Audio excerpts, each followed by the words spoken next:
This week on Channel 8 News, we'll be taking a look at Adam Bochart's Risk vs. Chance last lecture, followed by the Northwest Jazz Ensemble's last concert for the fall semester. After that, we'll be taking a look at the new Nodaway Humane Society, as well as an event that helped honor and pay tribute to our veterans. Your Channel 8 News starts right now.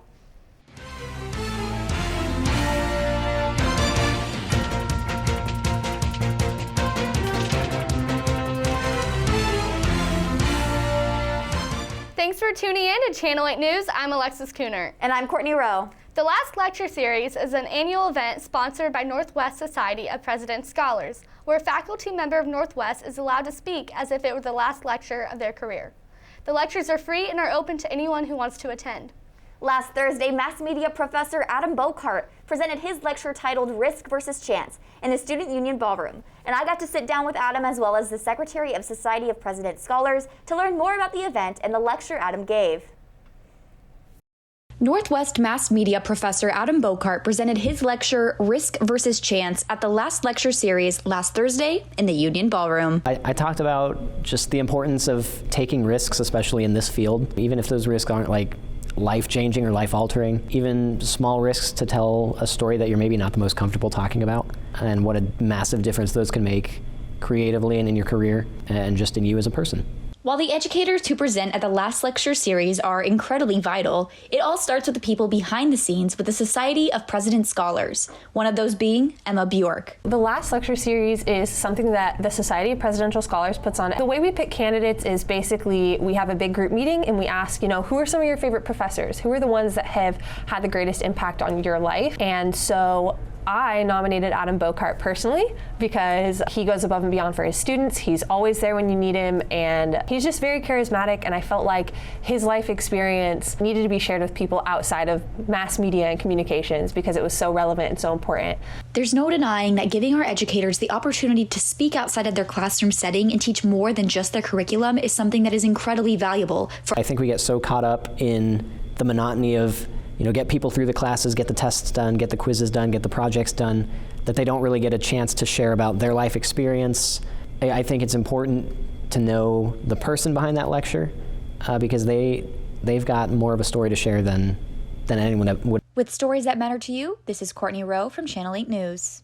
When we come back, we'll be taking a look at the Northwest Jazz Ensemble's final performance for the fall 2021 semester, followed by a deeper look at Native American Heritage Month. Stay tuned for more.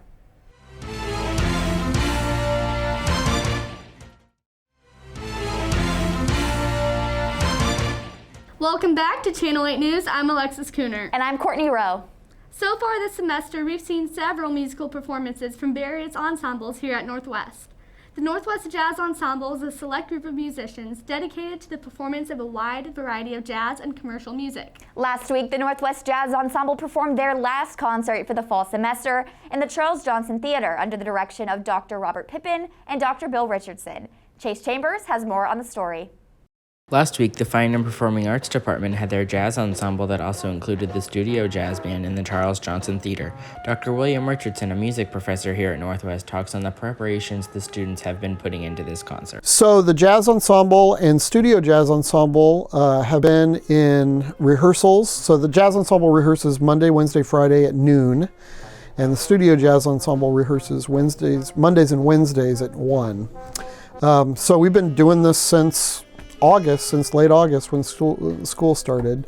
We had auditions that occurred right before or during Advantage Week.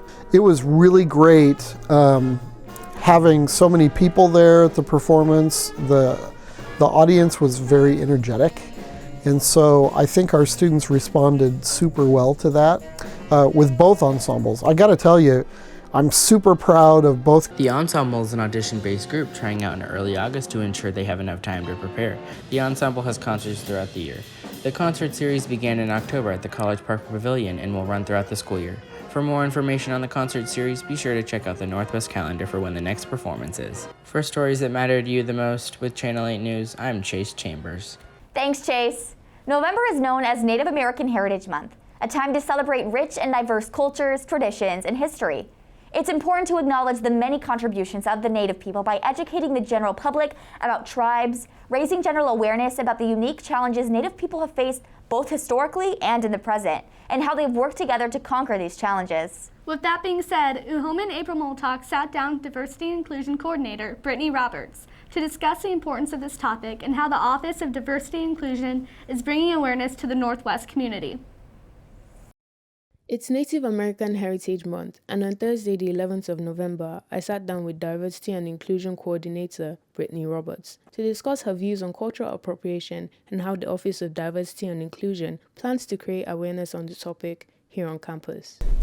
I think it's important because it is someone else's culture, especially if it's not your own, to be able to acknowledge it, to understand it, to know where it comes from before you, which is the word appropriate, coming in of it and saying, oh, well, I like this, so I'm just gonna wear it without understanding like the meaning behind it. Like you can be being rude to it, you never know. So being able to be aware of other people. So I would define cultural appropriation as utilizing or taking someone else's culture without understanding why it's important to that culture.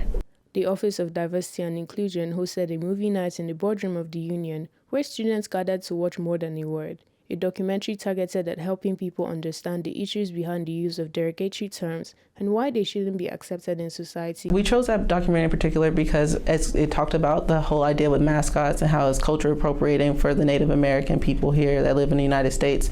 And I think it's very prevalent because it took up until 2020 for our NFL team to finally change the mascot. But I know of all the Washington, the Redskins, and saying, hey, that's not okay. And they finally did it in 2020, but it took a lot of effort, which was shown in the documentary. So just being able to realize, and a lot of the excuses was, it's just our fun, it's just for our entertainment. It's like, yeah, but if it's affecting someone else, when is enough and when is an excuse of entertainment enough?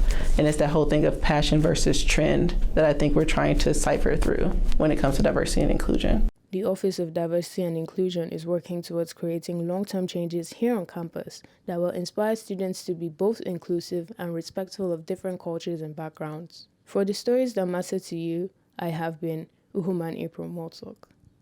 Thanks, Uhome. When we come back, we'll be taking a look at the new Nodaway Humane Society, along with an event that helped pay tribute to our veterans. Don't go away.